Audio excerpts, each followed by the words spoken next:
is 2D model generation. And then finally, we can say that the next step is generation of laser scanning path or tool path generation. So if what I was discussing is that we are having a cube, we are converting that cube into number of small squares or layer. And then finally, what I want is information of each line so that my tool will move. Okay, so what I'm extracting here, if I'll just zoom it, okay, so my tool will move like this. So it may move like, there are different tool path steps also, okay, zigzag and other methods which are there in 3D printing.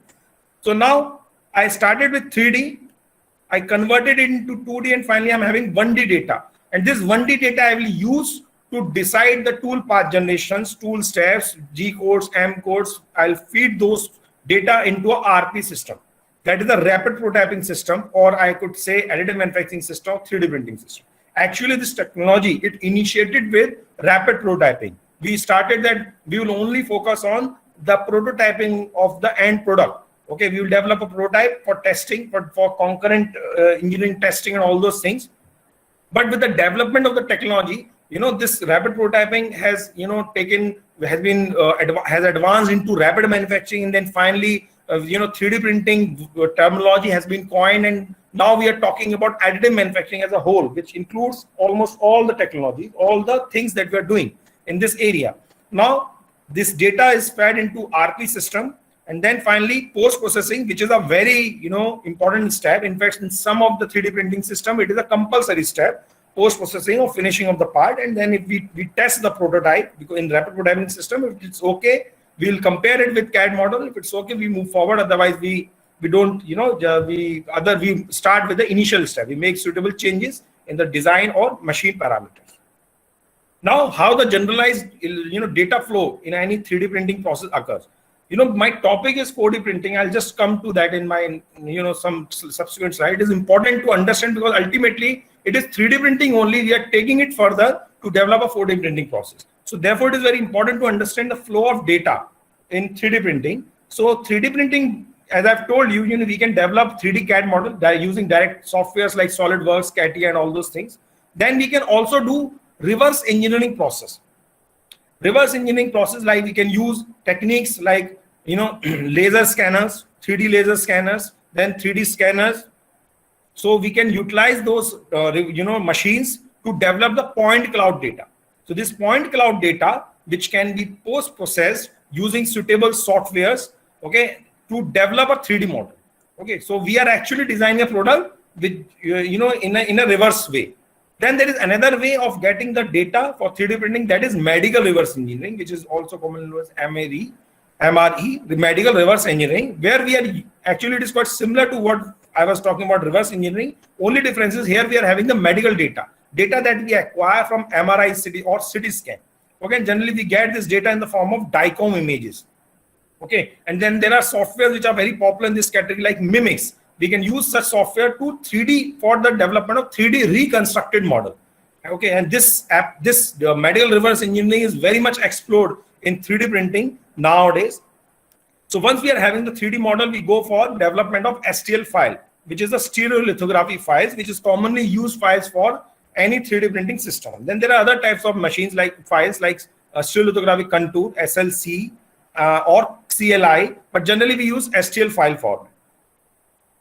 Then finally, we go for geometrical data. Geometrical data means now we are having a 3D data. In some of the 3D printing systems, we require auxiliary supports like geometrical support structures and to support our geometry while printing. So these data comes in auxiliary geometry. And then finally, the machine information, like the process parameters of the machine parameters, all these become equal. And this combined whole thing generates a complete data set of processing. So if someone wishes to do the research in this area, research can be done in this. This is mainly design part. You can do research in design. You can do, this is mainly the software part in 3D printing. And this is related to machine parameters or machines, optimization of machine parameters, something like that. You can combine any two also, okay, for your research or for any work. Okay, but this is the major, flow of data which happens in a 3D printing systems. Then 3D printing systems or additive manufacturing process are classified as liquid-based, powder-based, and solid-based. Okay, and the popular one in this liquid-based is SLA machine, stereolithography. or bioprinting, which is nowadays very popular. Then in powder-based, selective laser sintering and electron beam melting, or SLM and lens. All four are very popular techniques. And solid-based technique, which is popular, is fused deposition modeling. So to give a brief idea, because these are the same machines which we will be using in 4D printing also. So this is a diagram of a fused deposition modeling machine. Here you can see nozzle and the material coming out from the nozzle, and this material it gets heated and subsequently deposited onto the built working bed. Now for the development of any 3D printing system, okay, generally people ask how we can develop or what kind of research we can do. For development of any 3D printing system, you need mainly two things: XYZ three-dimensional coordinates, motion of the tool, okay, XYZ axis motion, and then finally you have to identify the fusion mechanism. Fusion mechanism between layers. How those two layers, they will get fused onto each other. Okay, so these two things are very important while you are developing any 3D printing system. So if I talk about FDM system, we are using thermal energy because we are bringing our material in a semi-molten state. It gets stick to each other, okay, and layer by layer deposition occurs. So XY motion is obtained through the nozzle movement, and Z motion is obtained by moving the build chamber in the downward direction. Similarly, this is a powder-based technique, that is inkjet printing technique, where instead of we are using here binder particles, which will be deposited selectively on the location where we want to fabricate. So a roller will come, powder will be spread, and binder will come and will be deposited onto the selected locations, and hence we get a 3D printed part. So here again XYZ motion, XY motion is the motion of this print head, and Z motion is what we get from movement of the fabrication platform or build platform in the downward direction.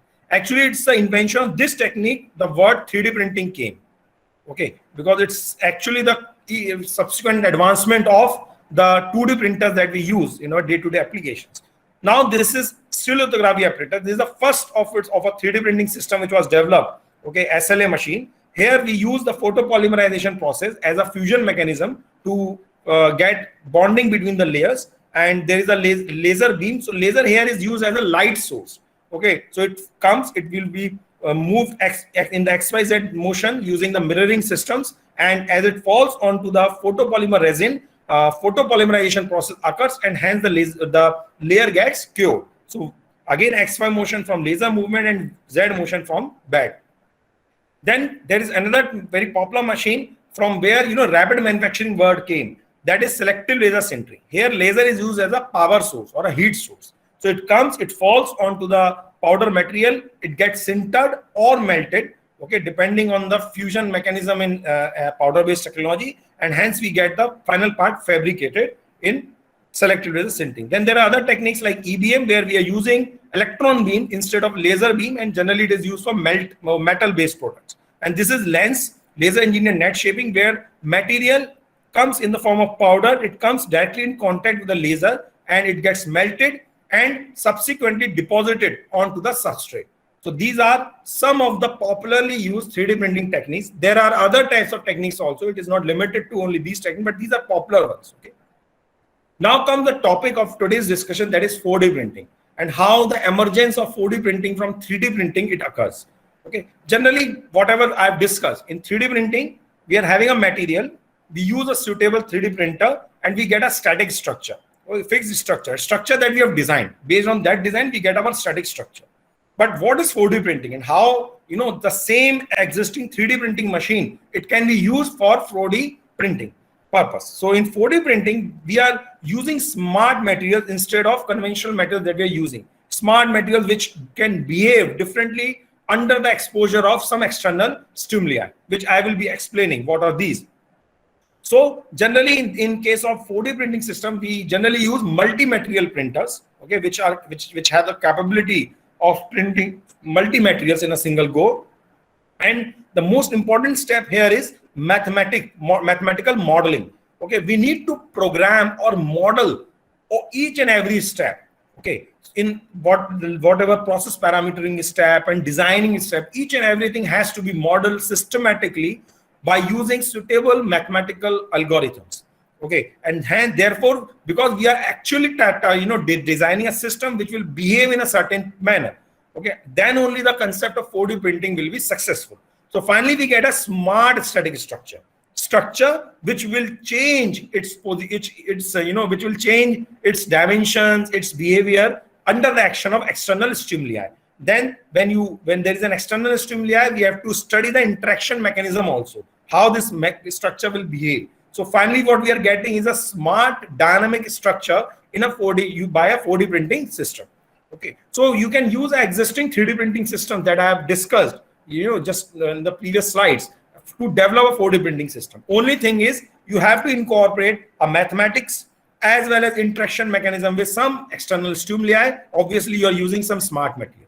Okay, you can actually develop, same material. For example, if PLA is a very popular material in FDM machine, PLA, you can make it smart by adding suitable, particles or some other thing. You can make it smart. Okay, it's not like smart materials, some other category. So I will put some light on smart materials also.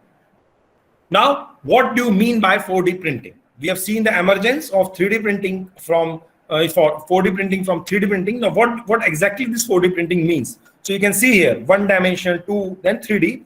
4D means it will change its shape with respect to time. This is what the initial definition of 4D printing was, and it has been, initiated and popularized by a research group at MIT, specifically Tibbets.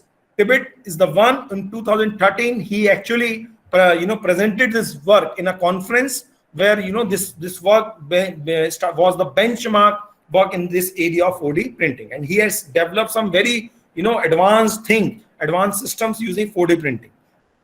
So initially, 4D printing is nothing but 3D printing plus time. It's like, all of you have seen, the cartons that we use for storing some things. Okay, the cartons, they are generally known as origami structures. So it's like a box. You are having a box. You have designed it. You have 3D printed it. And what is happening is this box, with respect to time, it will open automatically, or vice versa.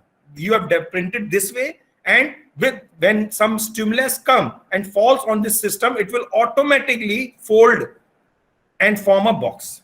So it will be folded and unfolded with respect to time. This is known as 4D printing.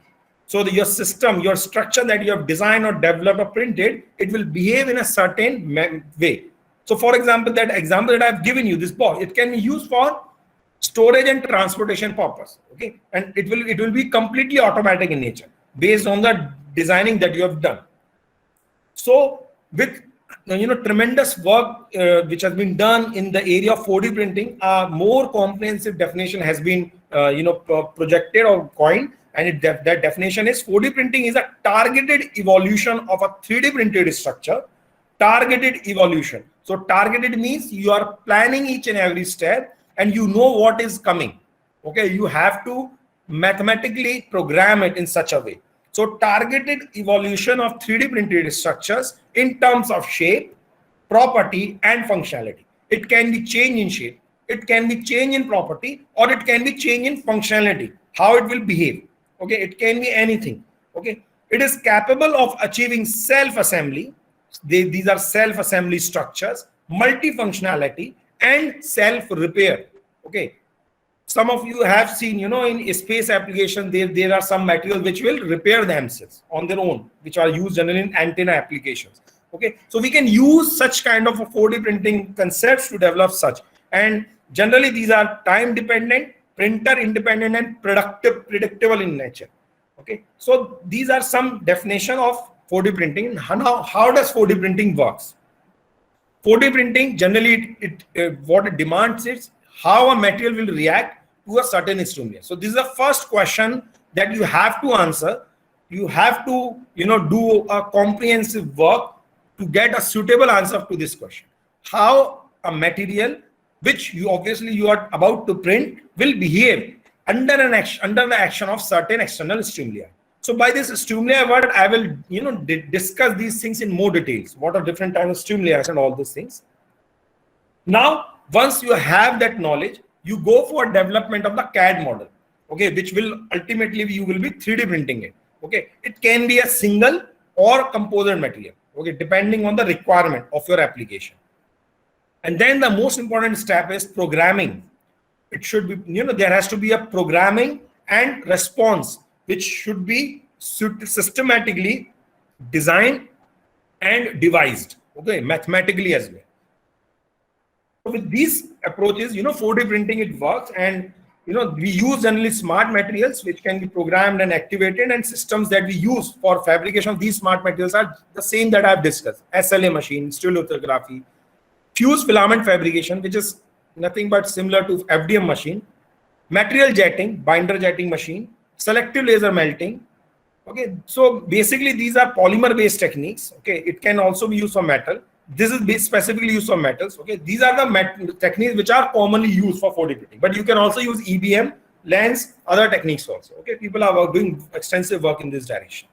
So what is the basic difference between a 3D printing and a 4D printing? So in 3D printing, we are using conventional materials, thermoplastics, metal, ceramics. However, in 4D printing, we are using smart materials, materials which are self-assembling in nature, multi-material.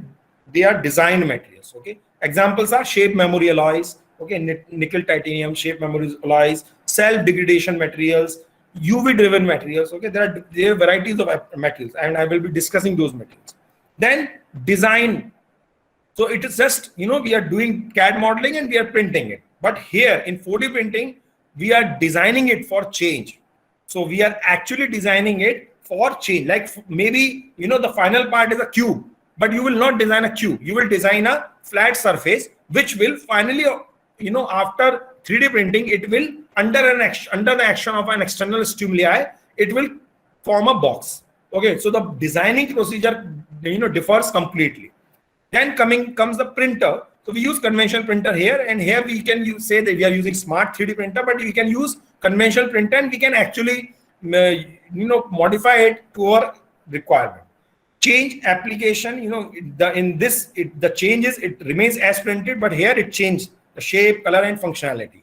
Applications, varieties of applications are there in biomedical, aerospace, and other applications like jewelry and all those things for 3D printing. Whereas 4D printing, okay, all the dynamically changing things. I will discuss the applications also of 4D printing in details in my coming slides. Now, what are the basic fundamental building blocks of 4D printing? What actually is the major requirement for, or major basis for development of a 4D printing system? Okay, so a 4D printing system, it requires a 3D printing facility. It requires an external stimulus. It requires a smart material which will behave. So both of these are interrelated to each other. Then interaction mechanism to define this, relationship. And then mathematical modeling. So these are basic and important fundamental building blocks of 4D printing. So 3D printing facility, as I've discussed, any polymer or metal based technique you can use for development of 4D printing product. Only thing is you are printing a smart materials, and obviously you have designed it using targeted algorithms. Then comes the stimuli, which is a very important parameter or a for development of 4D printing object. Stimuli is nothing but it is used to trigger the alteration of shape, properties, and functionality. It can be moisture, water, it can be heat, it can be magnetic field, it can be electrical field, it can be any other external stimuli, and I will discuss each one of them in detail. Okay, and I will put more discussion on this external stimuli behavior. So the stimuli will actually decide what kind of 4D printing object you will be developing. Also, stimuli is dependent on the applications that you are targeting. For example, if you are developing a product for a biomedical application, as for example a stunt, okay, so obviously the stunt will come in contact with the body fluids. So one of the stimuli can be moisture, can be body fluid, water. Another stimuli which is our temperature, body temperature, that is temperature of body is around 37 degrees centigrade. So that can be another stimuli.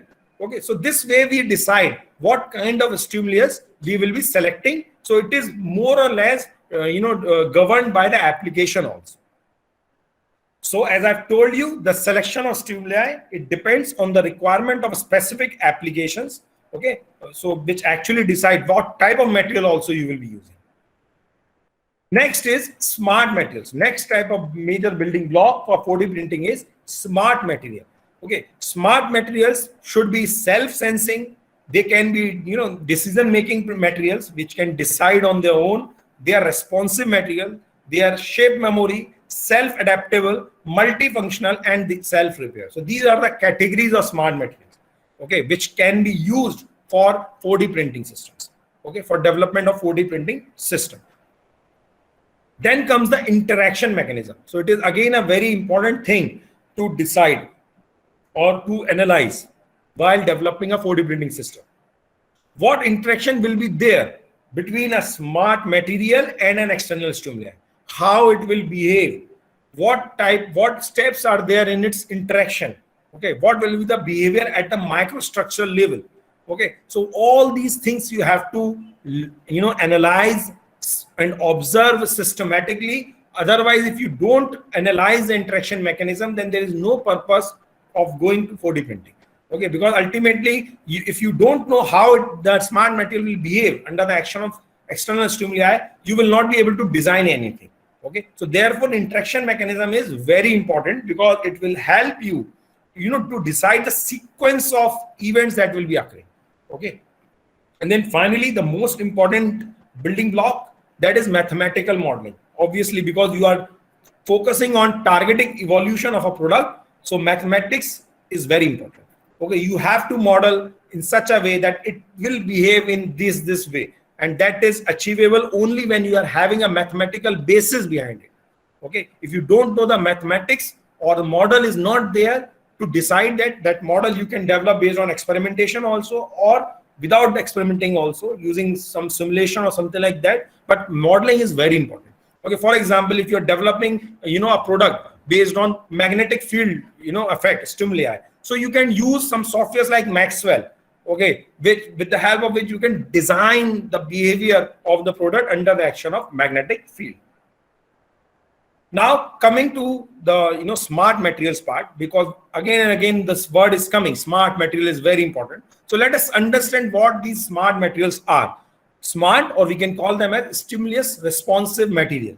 Okay, smart material, the material which behave, okay, under the action of external stimuli, has already been discussed. Okay, so they can be shape changing in nature, or they can be of shape memory type. Okay, shape changing are which will change their shape and under the action of external stimuli, and as soon as the stimuli will be removed, they will again come back to their original shape.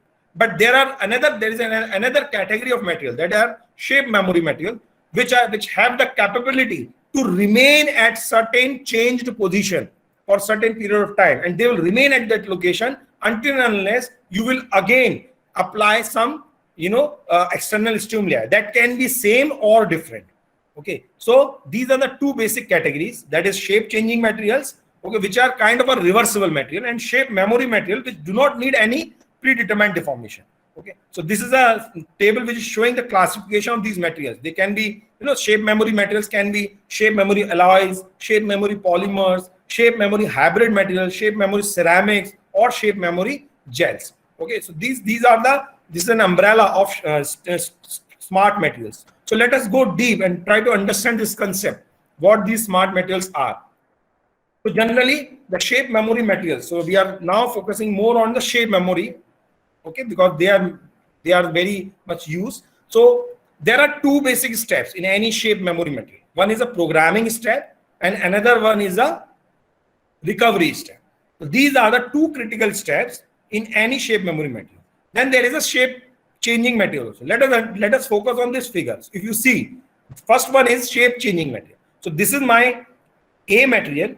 When the stimulus is on, that stimulus can be anything, temperature, heat, anything. Okay, I will show you the examples of these. So when the stimulus is on, this shape, the material A will become material B. Okay, this change can be in terms of shape, color, functionality, anything. Okay, it can be anything. So that I will also explain. So now A becomes B when the stimulus is on, and as soon as the stimulus is switched off, it will again come back to its A position. Okay, so these are shape changing materials. They are reversible in nature. Okay, then comes shape memory materials, and the first category in shape memory are dual shape memory materials. So in dual shape, first is one way shape memory. One way means you are having material A. When the stimulus 1 is on, okay, when you place it inside the stimulus 1, it will gain another, design or position or shape, that is B. So it becomes B. Now it will remain at B until and unless you will apply another stimulus that is different from stimulus number 1. That is, when you are applying stimulus 2, it will again come back to A step. And if you again wishes to change the behavior, achieve this thing again, then you have to again go for reprogramming of the system. So this is one way. Okay, this is one way behavior because you are using stimulus 2 here. Okay, and you require reprogramming. Okay, again for achieving the changes. Then there are two-way shape memory alloys. It is similar. Here we are, when you are switching on the stimulus 1, A becomes B. But in this case, when stimulus 2 is on, it will again come back to A, but no reprogramming is required. Okay, so it will again behave this way, but no reprogramming is required for two-way shape memory materials. Then there are triple shape memory materials. Triple means we can achieve one more change, one more step change. That is, A under the action of stimulus 1 will become B, and when you again exposes stimulus 2, B will become C. That means you are getting another change in functionality, shape, color, size, anything. Okay. Similarly, if you want to come back to A, you can again switch on the stimulus 2, it will come to B, then systematically it will come to A. And this is where researchers are working extensively on multi-shape. It can actually achieve D, C, E, whatever. There has to be multiple changes. It is difficult to achieve, but people are working on it. Multiple shape memory materials. Okay, so these are the categories of smart or stimulus responsive materials which are there. Okay, and the major thing here is the shape memory effect, which I will explain in my coming slides. Now, what kind of, I am talking about A is becoming D, D is becoming C. Okay, again and again I'm saying. So what this changes? Okay, it can be, there are different types of change. So I am focusing mainly on shape shifting behavior. Okay, shape shifting behavior, which can be swelling, stretching, folding, bending, curling, twisting, anything like that. Okay, so these are the different types of shape shifting behavior that you may achieve. Okay, that is swelling, stretching, folding.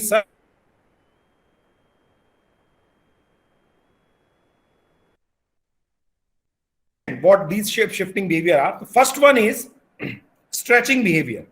Okay, so you are having an object, you can see, see this port, this C figure. So if you see this figure, here you are having, this design product. Okay, so this is an initial shape. So first programming shape is this one. So this is your first programming step. Okay, second programming step is this, till this point. Now this is the reprogramming phase. This is the programming phase. Now comes the recovery part. As I've told you, there are two major steps, programming and recovery. Now in recovery, when you are changing the time, okay, when you are increasing the time, again it is getting recovered, and it is recovered slowly it is coming, and it has finally recovered to its initial position.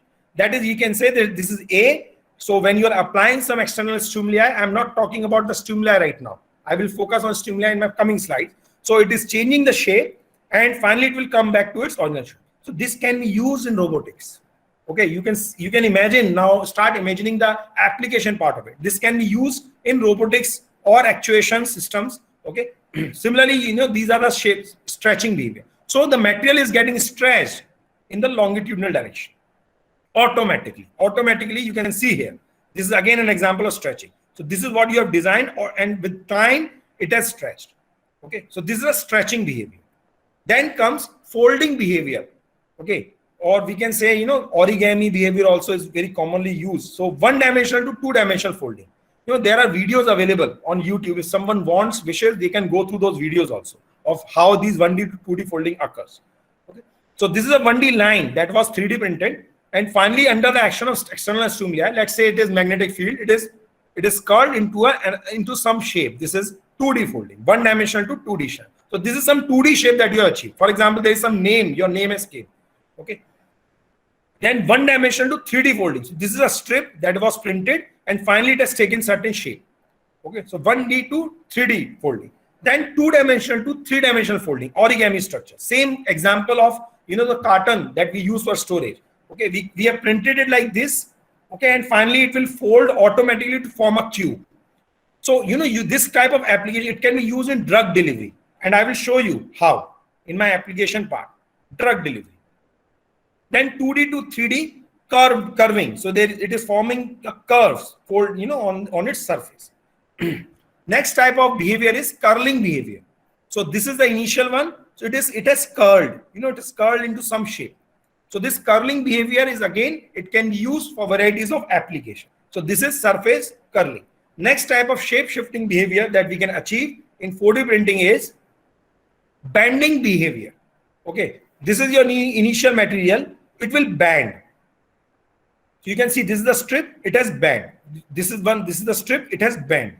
Okay, it has bent, it is taking some C shape, and then finally it is getting closed. This is an example of, I think, hydrogen. So hydrogen under the action of water, it swells. Okay, so it is bending also. So it will fill the free spaces. There are some free spaces, they are getting automatically closed. Similarly, you can see these are the bending, and swelling is also considered as bending. So some materials like wood, it gets swelled. So if you program that swelling step, that also can be considered as 4D printing. So this is initial, then after swelling, the size has increased. Now, what are smart materials? How we can define these smart materials? So they are materials which will significantly change their behavior under the action of external stimuli, that's moisture, electromagnetic field. So what are the advancement in this field? Initially, shape memory materials, the material, as I have already discussed, they are established. Then self-assembly materials are also established. Self-actuating materials. So this is under a research stage, but I think very progressive work has been done in this direction also. Then self-sensing. Smart sensors we are developing. They are established, but again they are in research phase. Okay. Now coming to the shape memory effect. Again and again we are talking about the shape memory materials. So when popular material in this category is nickel titanium. Okay. What happens, for example, if I take an example of a stunt. So, what happens currently, when we use cardiovascular stunts in angioplasty, these stunts, we implant these stunts in the vein, in our heart, and then finally we use some catheter. Okay, catheter is a device by which pressure is applied so that the size of the stunt, the vein size is very small.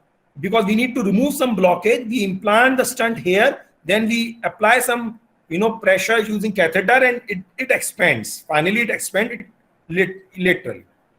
Okay, so this is what stunt do. So now, because in this operation we need a catheter device and all those things we want, why not develop an automatic system? And I will show you in my coming slide the exact stunt of this kind. Okay, so for example, to explain the shape memory effect, let us see here. This is a stunt graph. This was an initial position. Now when you program it so that when the temperature rises above transition temperature, it will gain a temporary shape. This is its temporary shape.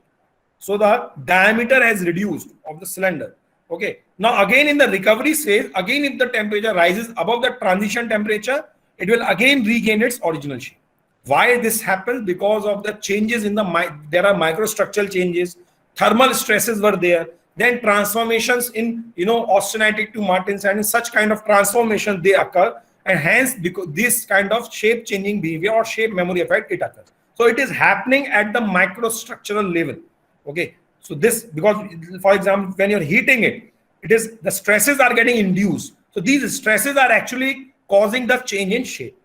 Okay, internal stresses. And finally, when you again heat it, these stresses, they will be relieved from the material. And as soon as they get relieved, it will come back to its original position. So this is a shape memory effect. Now coming to the stimulation methods. What are the different types of stimulation methods that we can actually utilize or use for the development of 4D printing systems? We have understood the concept of smart methods. Now let us understand the concept of stimulus. Stimulus can be, photo, photo based, light based, local heating, or thermal based, heat based. They can be a combination of two also. I've shown you stimulus 1 or stimulus 2. Heat based, okay, and the material popular in this is shape memory polymer, metals, high thermal expansion materials. Then electro based, electrical energy based, electrical energy based. So moisture based, water absorption like hydrogels. Okay. Then there can be magnetic based also. We can embed some magnetic nanoparticles into the existing material and we can make it smart. Okay. So this is what I was talking. Even the existing material can be developed as a smart material. So what are the different types of stimulants that are used in 4D printing? Water, and basic theory behind water is it causes swelling or shrinkage. Okay. Advantage, it is very clean, convenient source, but disadvantage, the response is very slow. Okay. The time required to achieve the response change is very slow. Temperature, theory behind temperature is when you apply temperature, there are internal stresses, generation and degeneration process that occurs. Then advantage, again controlled, and it is very much adjustable. We can program it in a very good way, nicely. Okay, systematically we can program it. Again, disadvantage, response is slow and it is complicated. Okay. Then light responses, the theory behind is photothermal effects, high resolution, remote control. Okay, but again complicated in nature. Electric field behavior, electrothermal effect, very fast, but inconvenience. There are losses and all those things which causes inconvenience because you have programmed something, but there may be losses because of which you are not getting the desired result. Again, same thing with magnetic field also. You use magnetic drives, it is again remote control, all those things. Then cell traction force, which is generally used for biomedical application.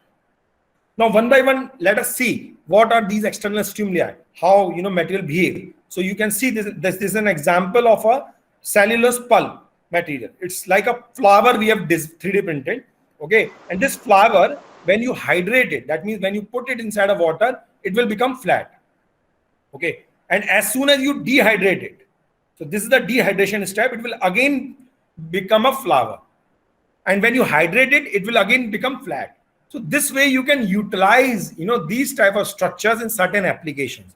Okay, it can be biomedical or any other application. Application part, obviously, I will be discussing in more detail. Okay, so this is effect of water-based stimuli. Then temperature stimuli. Okay, what is the effect when you apply temperature? Okay, so you can see the example here. This is an example of a TheraGripper, which is a very popular application. So this is a TheraGripper at 4 degrees centigrade. Now, when you increase the temperature, okay, of this TheraGripper, it will become flat. Now, further, when you take it to 37 degrees centigrade, it will again come back to its original position. So this way, you can use this TheraGripper for gripping application or drug delivery applications. Okay, targeted drug delivery applications. Again, you can see these are the devices. When you are in, temperature is you are varying the temperature, the shape changing is occurring here. Similarly, this is an example of whale. When you heat it, it will bend like this, and then you cool it, so it will remain in this position. When you again heat it, it will come to its original position. Okay, so it is made up of hydrogel, I think. Yeah. So this is temperature stimuli. Then light stimuli. What is the effect of light stimuli? So if you see this example, this is an example of some shape known as N shape. Okay, so this kind of a shape is there. So if you see this diagram, this kind of a shape is there. So under the action of red LED, it is making this kind of a shape. Now when you switch on the blue LED light, it is becoming flat. It is coming to its initial state. So this is its initial state, flat shape. Now again, when it is in initial state, when you switch on blue LED first, it will curve like this. Okay, and then again when you switch on red LED, it will again become flat, because under the action of red LED, it is bending like this, and under the action of blue LED, it is bending like this. It is forming a U. So this way you can achieve the variation in the shape of an object under the action of light stimuli. Okay. Now next is electric field stimuli. So electric field stimuli under the action of electrical, like you can use CNT particles and all those things, with the help of which you can achieve the desired change in the shape of the material. Then magnetic field stimuli.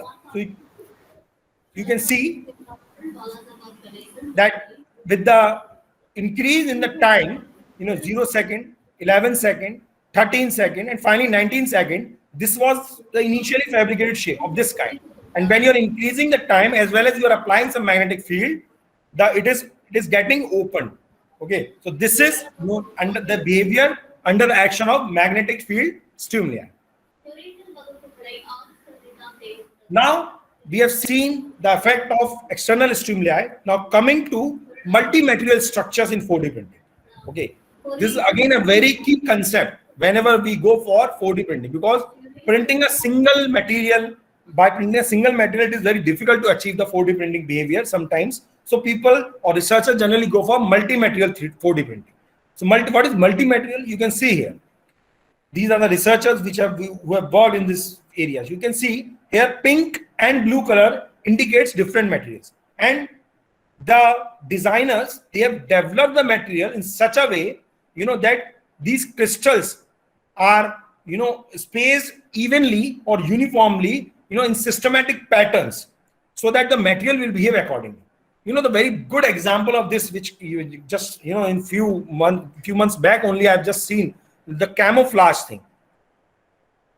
Camouflage, which is, I think it has been developed by Israel Army. So it is a jacket for our army, for our defense personals. Okay, army people. So if it behaves just like, how you run the grid, it changes its color. So same thing happens. So if it will change its color based on the surrounding environment, and hence it will help the our army personnel to hide in a better way. Okay, when they are battling in an open field or some forest or something like that, their jacket will change the color automatically. So why it is changing its color? Because of these systematic patterns. They work as a crystal, just like the crystals we can see in our LEDs or LCDs. Okay, they made of single crystals, and each crystal is having a pixel and color pixel within it. So they will behave this. So this is the camouflage application of multi-material. Similarly, there can be special patterns. You can see there's a single line of pink. So now you can achieve the folding behavior here. So the pink material will behave differently, and the blue one will behave differently. So it may act as a corner for this blue material to be folded. Okay, so these are multi-material structures in 4D printing. So the example of this is, you can see this printed flower made up of two materials, and this has been printed using multi-material 3D printer, which is based on photopolymerization process only. So you can see there are two cartridges which will be automatically be switched okay, during printing to get this multi-material 3D printed object ready. Okay, so you can see red one or pink one will behave differently as compared to the yellow one, and hence you will get your desired targeted evolution of the product. Now coming to the mathematical modeling of the product. So as I've told you, as I was discussing, that modeling each and every step is very important in 4D printing, because you are talking about targeted behavioral changes. Those targeted changes can only be achieved when you are having the model with you. So there can be two types of modeling problems in 4D printing. One is a forward problem, another one is an inverse problem. So what is the difference between these two? In forward problem, if you can see this diagram, in the forward problem, the final desired shape is known to us. Okay, what is the final desired shape. Only thing that you have to program is what are the steps. That means determination of final desired shape. Okay, the final desired shape is unknown in forward problem. Okay, what material you are having, what material properties you are having, and what stimulus properties you are having. Then comes the inverse problem, which I was actually, by mistake, I was discussing on inverse. In inverse problem, the final shape. You are having complete knowledge about the final shape. Only thing that you have to decide is what print path you have to program so that you can achieve that final shape.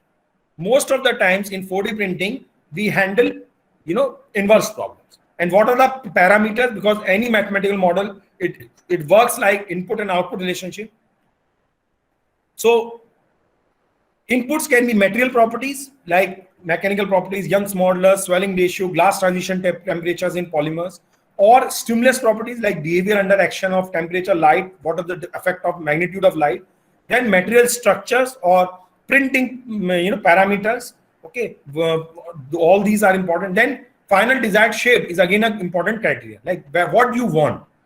Do you want twisting, folding, bending, what exactly change you want? So accordingly you will model your product. So these are the mathematical modeling wherein we are targeting two different types of problems. One is forward problem where the final desired shape is unknown to us, and then comes the inverse problem where the final shape is known but the path that we have to achieve, it is unknown to us. Okay, so we will decide the path using in inverse problem, and in forward problem the path is known but the model that you will be getting is unknown to you.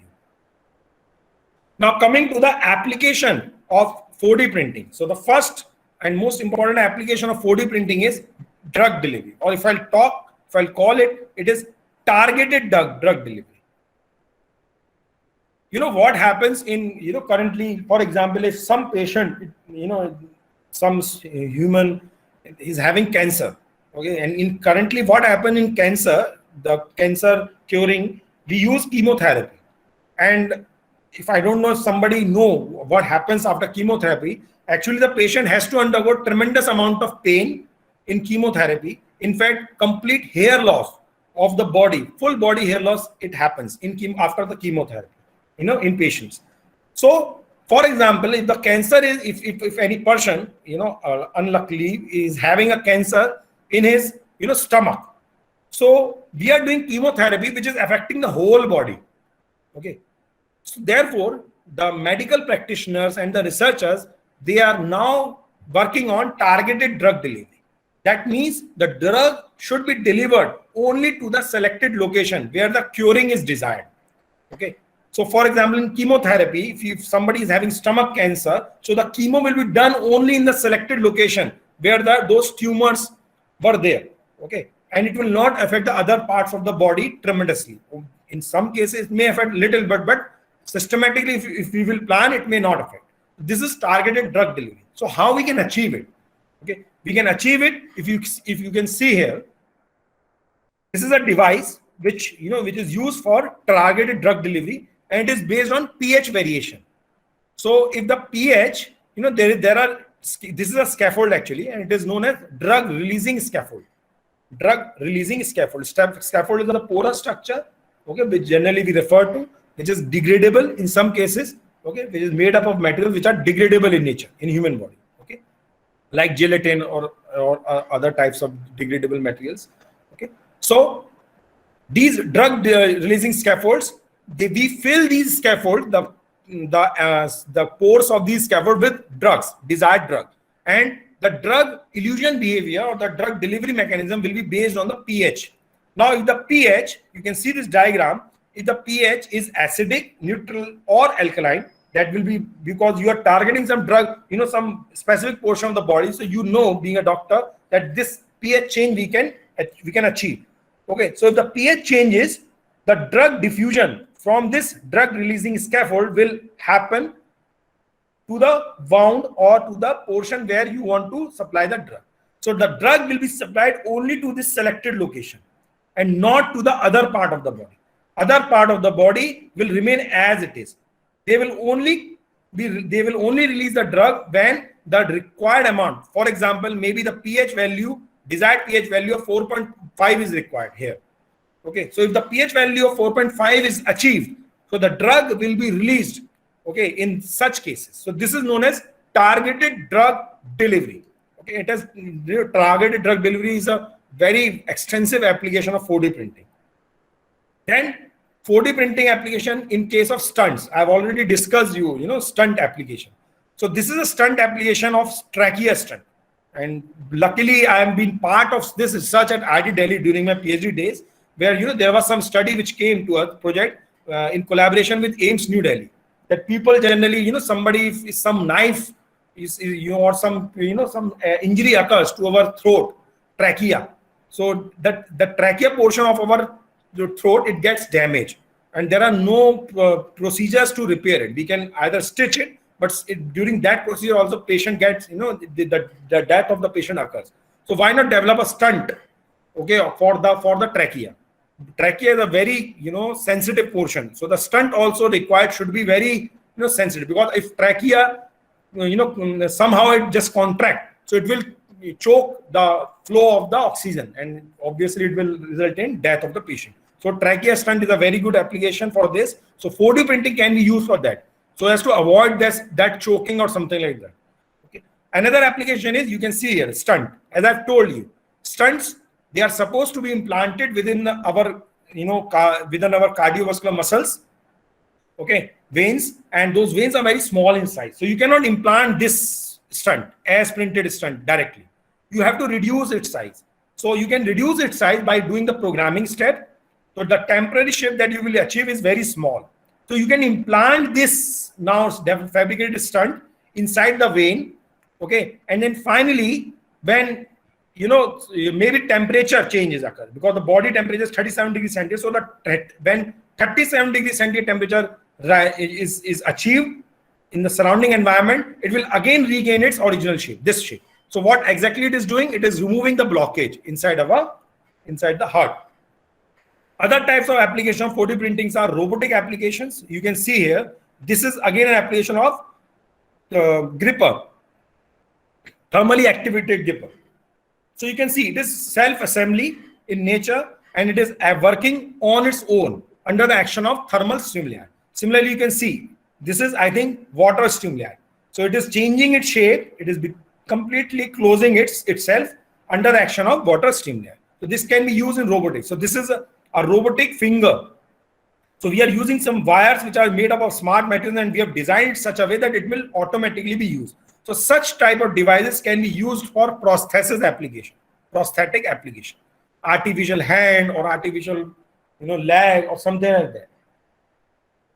Then again, TheraGripper, thermoresponsive. This is micro application, micro robotic application, very small. You can see, very small. This can be used for drug delivery. Okay, micros application. It can be used for drug delivery application. Again, this is origami structure, which I was discussing. So this is the initial state. This you have printed. Now, when you have applied, this is biaxially stretched. Then when you cool down to TL, it will behave like this. And when you unload it, okay, it will be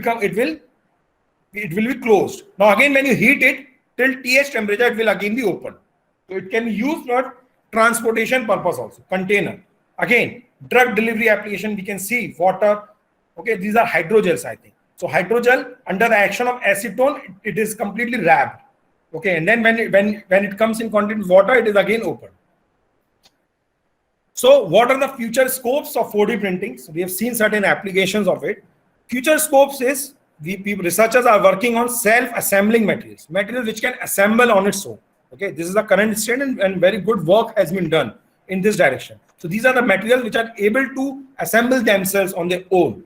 Okay, they are extensively being used for robotics, automobile application, and aerospace applications also, specifically in space applications. Okay, then industrial 4D printing. 4D printing is still, it is popular on a lab scale category or research scale category. Commercially, you may not find too many 4D printed parts. Okay, so industrial application or exploration of 4D printed object, still it is a challenge. People are still working in this direction.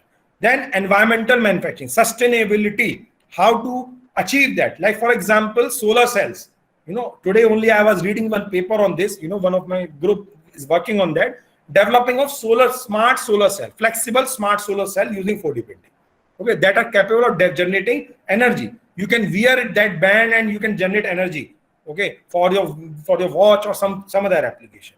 So sources of energy, we can generate power. Okay, using these 4D printed objects. So ongoing research on 4D printing, it has been space exploration, 4D printed objects, they are being used. Construction, it is planned that it will be used extensively, and medical, people are using it. DNA changes and those advanced applications also, they are targeting. Now, potential future applications of 4D printing. What can be the future application? Metamaterials. Okay, this is the reality. People are working on it. Materials. If I talk about from our mechanical point of view, materials which are having negative Poisson change. Okay, auxetic structure is a popular name given to it, but metamaterial is something advanced to it. Okay, we are adding something more to auxetic structure. Those materials are known as metamaterials. Okay, and these are origami based metamaterials or something like that. Okay, so they can be programmed, they behave on their own. So they are an advanced version of what auxetic structures we talk about. Then deployment in space field, smart reflectors. Okay, we can use reflectors which are having very good capability. Smart textiles, as I was talking about, camouflage materials which will change its color based on the surrounding environment. Okay, they will become completely dark, they will become completely green. जो गिरगिट जैसे रंग बदलता है वैसे ही they will change their color. Okay, so those are camouflage materials, and Israel army has developed it. Okay, and they have actually showcased it, and they are using, I think. So these are very good potential applications, but they have not developed it using 4D printing. Okay, they have developed it using some other technique, but 4D printing can also be used for it. Then structural applications like these kinds of shape-changing actuators we can develop. Then transportation, as I've told you, origami boxes we can develop, okay, which can automatically assemble and deassemble, open on their own, close on their own, okay, based on the change in the external stimuli. Then space application, we can develop some fiber reinforced, materials for space applications. Then aeronautical applications also, we can develop some shape memory polymer, alloys or composites, which are biocompatible as well as biodegradable also.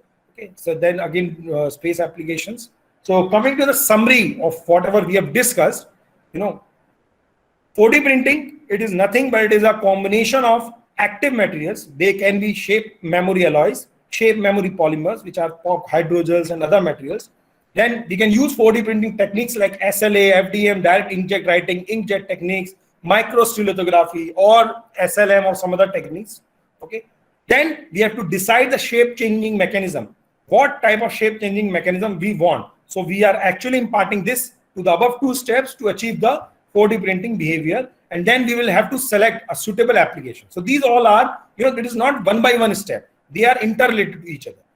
Concurrently, you are actually doing all these steps. Okay. So application like angiography, stunt, drug releases in biomedical applications, they are popular. In engineering application, we can go for soft robotics, okay, micro robotics, aerospace applications, structural applications. So what are the requirements for future advancements of 4D printing? We need advanced 4D printing software. I have not put any slide on software. There is one software, Crago, which is very popular for 4D printing. But still, we don't have a dedicated 4D printing software which will do programming for you. Okay, which will program you whatever you just give you the final shape, material name, external stimuli. It will program the steps for you. This kind of software is required. Okay, and researchers are working on it. Okay, some softwares are there. So development of advanced 4D printing software, commercialization of 4D printing materials or systems. We need non-degradable final structure which should not degrade with time. Then development of multifunctional smart materials. Okay, materials that I've shown you, which are multi-materials, multifunctional materials, which can behave in, which can achieve multifunctionality. Then high resolution 4D printers. These are again a demand, future demand for this. High resolution is very much required because we are talking about scale of microns. Okay, very small scales we are printing. Then faster and cost-effective 4D printing techniques, which are dedicated to 4DP. Okay, currently we are using existing 3-dimensional printing techniques for development of 4D printing objects. So summary of my lecture, 4D printing, as I've told you, these are the processes. These are the external stimuli that I've discussed: photo, thermal, water, pH, chemical. Then what are the materials? Single shape memory polymer, liquid crystal elastomer, shape memory polymer composites, shape memory polymer, multi-material, multifunctional materials, composite hydrogels. These are the popular materials. And then finally, the application: smart packaging, origami, smart device, smart robots, tissue engineering, okay, biomedicine, drug delivery application, and metamaterials. Okay, so these are the this is a complete summary of what actually I've discussed in 4D printing. So thank you. Now I'll just take some queries from the participants.